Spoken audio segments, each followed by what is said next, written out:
Әйел адам қыз баласы аяғы ауыр болған сәтінде ораза ұстайтұғын болса, онда бұл адамның денсаулығына зиян келмеуі өте қажет. Бұны міндетті түрде мен бірінші орында дәрігерлермен кеңесуді бұйырған болар едім. Шариғатымызда солай бұйырады.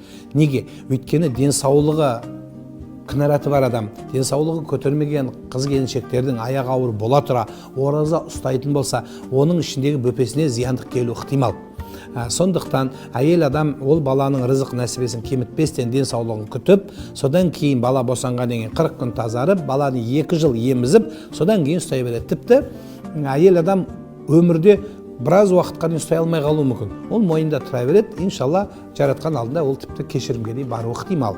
Неге? Өйткені әйел адамның өмірі, бұны енді ұстаймын дегені және бала көтереді, ол кезде де ұстай алмайды. Сөйтіп өмірдің біраз жеріне баруы ықтимал. Сондықтан Алла оның рахымдықпен иншалла қарайды. Яғни ораза деген адамның денсаулығын құртып, бұзақтың құлшылығы емес, қайта денсаулықты бекемдейтін, ауруға шипа алып келген, мүмкін сізге қуат алып келген ғибадат болу керек.